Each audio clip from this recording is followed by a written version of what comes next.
90 రోజుల కోర్సు పూర్తి చేస్తే చాలు 100% ప్లేస్మెంట్ సపోర్ట్ తో సాఫ్ట్వేర్ జాబ్ మీ సొంత. వెంటనే కోడ్ జ్ఞాన్ డెస్టినేషన్ ని సంప్రదించండి. Welcome to Suman TV. నేను విజయ్. ప్రస్తుతం నేను పవన్ కళ్యాణ్ ప్రాతినిధ్యం వహిస్తున్నటువంటి పిఠాపురం నియోజకవర్గంలో ఉన్నాను. ఈ ప్లేస్ నేను నిల్చున్న ప్లేస్ ఇది ఎంతో టూరిస్ట్ గా చాలా ఫేమస్ ప్లేస్.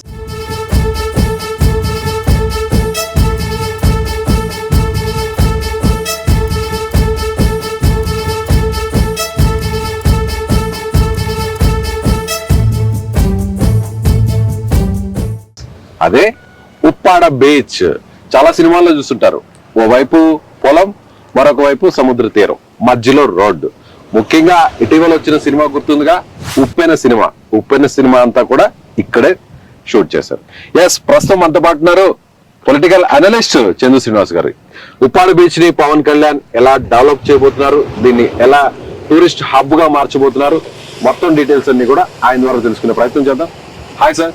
విజయ్ గారు, ఎప్పుడు స్టూడియోలో పవన్ కళ్యాణ్ గారి అభివృద్ధి, పవన్ కళ్యాణ్ గారి సక్సెస్ఫుల్ జర్నీ, పొలిటికల్ గా ఆయన ఇప్పటి వరకు ఎలా గ్రాఫ్ పెంచుకుంటూ వచ్చారు అవన్నీ కూడా మాట్లాడారు. ప్రజెంట్ మనం జనసేన పార్టీ 12వ ఆవిర్భావ సభ కవరేజ్ కోసం వచ్చాం. సో ప్రజెంట్ ఉప్పాడ బీచ్ దగ్గర ఉన్నాం. సో బీచ్ కి సంబంధించి అంటే ఈ లొకేషన్ మీరు చూసారు, ఆల్రెడీ తడిచిపోయినారు మీరు. ఉధృతికి పలకరించాయి. ఎలా ఉంది ప్లేస్? చాలా అద్భుతం సార్, అద్భుతం, అమోహం. అంటే మన దేశంలో రాక్ గార్డెన్ అని ఒకటి ఉంటది, అంటే సీకి సంబంధించి రిటైర్మెంట్ ఉద్యోగుల స్వర్గధామం అనేది పాండిచేరిలో మనం చూస్తాం. పాండిచేరి దేశంలో అక్కడ ఎక్కువగా నివసిస్తారు మన దేశం వ్యాప్తంగా. ఆ తర్వాత మన కాకినాడ ఎక్కువ మంది రిటైర్డ్ ఉద్యోగులు చేస్తారు, ఎందుకంటే తీర ప్రాంతం ఉంది కాబట్టి.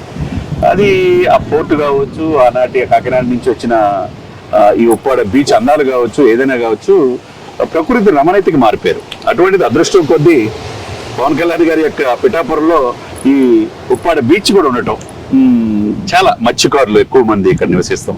వాళ్ళకి ఎలక్షన్ ముందు ఆయన అనేక వాగ్దానాలు చేశారు. మీ అభివృద్ధి కోసం మీకు ఎన్నాళ్ళు తరతరాలుగా 4-5 దశాబ్దాలుగా లేనిది అభివృద్ధి నేను చూపిస్తానని చెప్పేసి ఆ రోజు స్వయంగా ఆయన చెప్పడం జరిగింది. అంటే మనం ఏమనుకోవాలంటే నాయకుడు చిత్తశుద్ధి ఎలా ఉంటుందంటే, విజయ్ గారు, తను ఏదో ఎలక్షన్ లో పోటీ చేసాం, ఎలక్షన్ మాటలు చెప్పాం, ఎన్నికలు అయిపోయావా, దుమ్ము దులిపేస్తున్నావా అనుకునేది కాకుండా ఇక్కడ ఏంటంటే వాస్తవ పరిస్థితులు ఏంటి, దీంట్లో ఎంతమంది ఓటర్లు ఉన్నారు, నాకు బెనిఫిట్ అవుతా లేదా, మళ్ళా వేస్తారనేది చుట్టూ. ఇక్కడ ప్రతి ఒక్కళ్ళు ఓటు వేసినా వేయకపోయినా పవన్ కళ్యాణ్ గారికి పిఠాపురం ప్రజలంతా తన బిడ్డలతో సమానంగా, తన ఫ్యామిలీ లాగా భావిస్తారు. ఎందుకంటే ఆ రోజు చెప్పింది ఈ రోజు ఇదే తీర ప్రాంతం. మీరు చూస్తే కనుక విజయ్ గారు, ఇక్కడ జాగ్రత్త దాదాపుగా విజయ్ గారు, అక్కడ కాకినాడ పోర్టు, మన ఎంత యాక్రేజ్ పోర్టు. అవును, మొన్న సీజ్ ద షిప్ అనేది ఆ షిప్ సీజ్ ద షిప్ అన్నారు కదా పవన్ కళ్యాణ్ గారు. అక్కడే కాకినాడ పోర్టు, అక్కడే ఆ పోర్టు తీరం కూడా అక్కడే. ఆ షిప్స్ అన్ని చూడండి అట్లా. అంటే అవుట్ ఆఫ్ ఇక్కడి నుంచి ఇతర దేశాలకు వెళ్ళి మన దేశాల నుంచి ఎగుమతులయ్యి కూడా ఈ షిప్పుల ద్వారా వెళ్తుంటాయి. కాబట్టి ఈ తీర ప్రాంతాన్ని అభివృద్ధి చేయాల్సిన బాధ్యత ఇక్కడున్న ఎమ్మెల్యేదే ముందు ఉంటుంది. కాబట్టి ఆయన చెప్పాడు, క్లియర్ గా చెప్పాడు, దేశానికి అంటే మెరీనా బీచ్ ని తలదన్నే విధంగా యాత్రికులు, టూరిస్టులు ఎక్కువగా ఉండేట్టుగా దీన్ని తీర్చిదిద్దుతాను అంటాం. మరి ఈయనకంటే ముందు చాలా మంది ఇక్కడ ఎమ్మెల్యేలుగా పనిచేశారు. ఇది ఉప్పాడ తీరం మీకు కనిపిస్తుందిగా, చందు శ్రీనివాస్ గారు చెప్తున్నట్టుగా తీరం అంతా కూడా రాక్స్ తో నిండిపోయి ఉంటుంది. అంటే ఆ అలలు ఇట్లా రోడ్డు వైపు రాకుండా వాటిని కొంత మేర కట్టడి చేయడం కోసం ఈ రాక్స్ అన్నిటినీ కూడా, ఈ రాళ్ల బండలన్నింటినీ కూడా రోడ్డుకి ఇటువైపు వేస్తుంటారు. సో ఇలా ఇదే విధంగా మనకి పాండిచేరిలో కనిపిస్తుంది రాక్ బీచ్, మొత్తం రాక్స్ తో నిండిపోయి ఉంటుంది. సో పాండిచేరిని డెవలప్ చేశారు, అదే విధంగా పవన్ కళ్యాణ్ కూడా ఉప్పాడ బీచ్ ని డెవలప్ చేయాలనేటువంటి సంకల్పంతో ఉన్నారు. సో ఆ విషయాన్ని కూడా మనకి చంద్ర శ్రీనివాస్ గారు చెప్తారు. ఎస్, మనం మీరు చెప్పినట్టుగా ఈ రోడ్డు అంతా కూడా కోతకు గురైపోయింది, పాత రోడ్డు. గత ప్రభుత్వం నిర్లక్ష్యం కనపడుతుంది, క్లియర్ గా చూడండి. రోడ్ అంతా కూడా కోతకు గురైంది, కోసేస్తుంది మొత్తం అంతా కూడా. కోసేసి తర్వాత చివరికి అక్కడ కట్ అయిపోయింది, అక్కడ కట్ అయింది. అవును. సో కొత్తగా రోడ్డును కూడా వేశారు, కొత్తగా రోడ్డుగా వేశారు. అంటే ఇంకొక విషయం ఏంటంటే వ్యూవర్స్, ఇక్కడ ఉప్పాడ బీచ్ లో ఎప్పుడైతే తుఫాన్లు వస్తాయో, భారీ తుఫాన్లు లేదా తుఫాన్లు వస్తాయో, ఈ తీరం అంతా కూడా పూర్తిగా కోసేస్తుంది. సముద్ర అలలు ఇక్కడి నుంచి అక్కడ వరకు కూడా వెళ్తాయి. అలా ఈ రోడ్ అంతా కూడా పూర్తిగా ఏముండదు, ప్రతిసారి కూడా తుఫాన్ వచ్చిన ప్రతిసారి కూడా కొత్త రోడ్లు వేసుకోవాల్సిన పరిస్థితి. మనం ఇక్కడ నిల్చుకున్న ప్రాంతం కంటే చంద్ర శ్రీనివాస్ గారు అటువైపు చూస్తున్నారా, దాదాపు అక్కడ వరకు కూడా రోడ్లు ఉన్నాయి గతంలో. నేను ఇక్కడికి వచ్చాక మత్స్యకారులతో మాట్లాడితే వాళ్ళు స్థానికులు అప్పుడు కూడా ఏమన్నారంటే వాళ్ళు ఇక్కడ నుంచి మనకు అలలు కనిపిస్తున్నాయి కదా, ఒకసారి చూడండి, అక్కడ కూడా రోడ్లు ఉండేవి గతంలో. అలా తుఫాన్ల దాటికి ఈ అలలన్నింటినీ కూడా ఆ రోడ్డును కట్ చేసేస్తూ ముందుకు వస్తూ ఉంది, సముద్ర తీరం ముందుకు వస్తూ ఉంది. అలా ప్రతి ఏడాది కూడా కొన్ని మీటర్లు కోసుకుపోతుంది. సో దీనికోసం ప్రత్యేకంగా పవన్ కళ్యాణ్ గారు కూడా ఒక మాట చెప్పారు, ఒక రిటైనింగ్ వాల్ కూడా కంప్లీట్ గా నిర్మిస్తానని కూడా ఆయన అన్నారు. సో దానికి సంబంధించిన ఇంప్లిమెంటేషన్ జరిగే ప్రయత్నం డెఫినెట్ గా మెరైన్ ఇంజనీర్స్ ని పిలిపించారు, నేవల్ వాళ్ళని పిలిపించారు. అంటే ఆయన వచ్చిన ఫస్ట్ 1 month లోనే ఈ అధికారులను పిలిపించారు. అసలు ఉప్పాడ బీచ్ ని ఏ విధంగా మనం చేయొచ్చు, ఈ వాల్ ని పర్మనెంట్ గా ఇక్కడ ఉన్న కోతకు గురై ఇబ్బంది కలగకుండా ఇక్కడ నివసించారు. మీరు చెప్పినట్టు విజయ్ గారు, ఎక్కడ కూడా ఈ దేశంలో ఉప్పు సముద్రం ఏంటంటే మనకు తెలుసు, ఉప్పు నీళ్ళు ఉంటాయి. ఈ సముద్ర పాలలు ప్రకృతికి ఎంజాయ్ చేయడానికి ఉపయోగపడతా ఉంటాయి. అదే సమయంలో చేపలు పట్టడానికి మత్స్యకారులకు ఉపయోగపడతాయి. అదే సమయంలో ఎగుమతులు దిగుమతులు ఇతర దేశాలకు వెళ్తాను.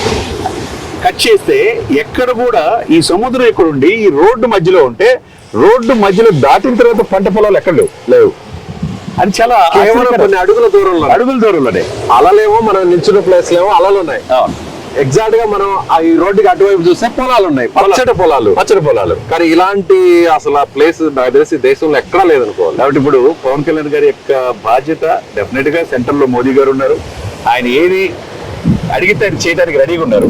నిజంగా మీరు అన్నట్టు చంద్ర శ్రీనివాస్ గారు, ఈ ప్లేస్ అటు మత్స్యకారులకి లింక్ అయింది, అలాగే టూరిస్టులకి లింక్ అయింది, అలాగే దీనికి సంబంధించి కూడా అటు కాకినాడ పోర్టు కూడా దగ్గరలో ఉంది. సో పిఠాపురం నియోజకవర్గంలో ఇది కీలకంగా ఉంది. దగ్గరలో యానాం కూడా ఉంది. సో అన్ని కూడా చూస్తే పవన్ కళ్యాణ్ గారు ఉప్పాడ బీచ్ కి భవిష్యత్తులో ఒక భారీ ప్రణాళికతో దీన్ని డెవలప్ చేయడానికి సిద్ధంగా ఉన్నారనుకో. డెఫినెట్ గా గుజరాత్ తర్వాత తీర ప్రాంతం 974 కిలోమీటర్ తీర ప్రాంతం ఉంటుంది. తరతరాలుగా పాలించే వాళ్ళు పాలిస్తా ఉన్నారు తప్పితే ఈ యొక్క తీర ప్రాంతాన్ని ఉపయోగించుకోవటం చేతనైంది ఏకైక రాష్ట్రం గుజరాతే. ఇప్పుడు మినీ ఇండియా, మినీ వరల్డ్ ఉంది సార్ గుజరాత్ లో. ఇప్పుడు ఏపీ రాబోతుంది. కూటమి ప్రభుత్వం. మీరు చెప్పినట్టు సార్ పవన్ కళ్యాణ్ గారు చరిత్రలో నిలిచిపోతారు. దేశానికి తలదన్నే విధంగా పిఠాపురాన్ని తీర్చిదిద్దుతున్నాడు. ఒకవైపు టెంపుల్స్ తీర్చిదిద్దుతున్నాడు, ఒకవైపు పిహెచ్ సెంటర్స్ అప్గ్రేడ్ చేసి 100 బెడ్స్ తీసుకెళ్తున్నారు. రోడ్లు మనం ఎప్పుడు చూడండి, రోడ్లు కనెక్టివిటీ పెంచారు. తర్వాత ఇది అత్యంత పవిత్రమైన పుణ్యక్షేత్రం పిఠాపురం. అటువంటిది ఆయన గెలవటం, ఆయన ప్రజలు కూడా ఏమనుకుంటున్నారు, మనం పొద్దున్న చూస్తా ఉంటే మా అదృష్టం పవన్ కళ్యాణ్ గారు రావటం అంటున్నారు. ఇకపోతే ఆయన శాశ్వత చిరునామాకి ఇక్కడే ఉంటారంటున్నాడు. కాబట్టి ఇక్కడ దీన్ని మీరు అన్నట్టు ఆ రోజు నుంచి ఇప్పటి వరకు పాండిచ్చేరి రాక్ బీచ్ అనేది వండర్ఫుల్ బీచ్. ఆ తర్వాత అవకాశం ఉప్పాడ బీచ్ ఉంది. మీరు ఇందాక చెప్పినట్టుగా బుచ్చిబాబు ఇక్కడే ఉప్పాడికి చెందిన వ్యక్తి. రామ్ చరణ్ గారితో కూడా ఇప్పుడు సినిమా చేయబోతున్నారు. మరి అదే ఉప్పిన షూటింగ్ అంతా కూడా ఈ తీర ప్రాంతంలో దాదాపు 1 month జరిగింది. అది మనం చూసాను. మీరు అన్నట్టు భవిష్యత్తులో ఈ ప్రాంతం సినిమాలకు కూడా, సినిమా షూటింగ్ డెఫినెట్ గా పవన్ కళ్యాణ్ సినిమా కూడా ఇక్కడ వచ్చే అవకాశం ఉందంటారు. అప్పుడు ఆయన చేయాలి, చేస్తే నాకెందుకో అది అనిపిస్తుంది. ఎందుకంటే పవన్ కళ్యాణ్ గారు ఏ ప్లేస్ కి వెళ్ళినా గారు, పవన్ కళ్యాణ్ గారు ఏ ప్లేస్ లో అడుగు పెట్టినా కూడా అదొక ఫేమస్ అయిపోతుంది. సో పిఠాపురం మనం ఆబ్వియస్లీ చూసాం, అరకు చూసాం, కాఫీ చూడండి నెక్స్ట్ లెవెల్ వెళ్ళిపోయింది. అంటే ఈ ప్లేస్ కి గుర్తింపు రావాలి, ఈ టూరిస్ట్ ప్లేస్ ని అందరూ కూడా ఐడెంటిఫై చేయాలి దేశవ్యాప్తంగా. అంటే పవన్ కళ్యాణ్ గారు ఇక్కడ షూటింగ్ జరిగితేనే ఆటోమేటిక్ గా ఒక గుర్తింపు వస్తుంది. తప్పకుండా టూరిజం గా ఇక్కడున్న ప్రజలకి, ఇక్కడున్న మత్స్యకారులకి మీరు అన్నట్టు ఈ వాల్ అనేది ఒకటి ఉండాలి వాళ్ళకి రక్షణకి. తర్వాత వాళ్ళకి కోతకు గురైనప్పుడు ఇబ్బంది మూలంగా వాళ్ళకి పునరావాసం కల్పించాలి. అతి ముఖ్యంగా ఏంటంటే దీని తీర ప్రాంతంగా ఎట్లా డెవలప్ చేస్తారనేది మొన్న మీరు నిన్న చెప్పినట్టుగా మెరైన్ ఇంజనీర్స్ ని విత్ ఇన్ 1 month లో గెలిచినమ్మటే వాళ్ళందరినీ పిలిపించారు. ఆర్మీ, నేవీ, ఎయిర్ ఫోర్స్ అని పిలిపించి ఏ విధంగా దీన్ని తీర ప్రాంతాన్ని తీర్చిదిద్దాలి, ఎంత ఖర్చైన పర్లా సెంట్రల్ అవసరమైతే ఈ యొక్క సీ కోస్ట్లకి అభివృద్ధికి ఫండ్స్ ఉంటాయి, అది ఇచ్చే అవకాశం ఉంది. ఎదురికి సీఎం, డిప్యూటీ సీఎం గారు చంద్రబాబు గారు కూడా ఈ అభివృద్ధికి అందులో లీడర్ కాబట్టి కుప్పని ఏ విధంగా శాశ్వత చిరునామాగా చంద్రబాబు నాయుడు గారు చేసుకున్నారో పిఠాపురం పవన్ కళ్యాణ్ గారి శాశ్వత చిరునామా అవుతుందండి. దాంట్లో ఇటువంటిది పర్యాటక కేంద్రం ఉప్పాడ బీచ్ అనేది చరిత్రలో నిలిచిపోయింది. అది పవన్ కళ్యాణ్ గారు చేయగలరనే నమ్మకం 100% ఉందన్నమాట. Right sir, thank you. So ఇది చంద్ర శ్రీనివాస్ గారు చెప్తున్నట్టుగా ఉప్పాడ బీచ్ అనేది ఇంకా భవిష్యత్తులో రాబోయేటువంటి 4 సంవత్సరాల్లో ఈ కూటమి ప్రభుత్వం అధికారం ఉన్న సమయంలో జాతీయ స్థాయిలో దీనికి పర్యాటకంగా ఒక గుర్తింపు తీసుకురాబోతున్నారు.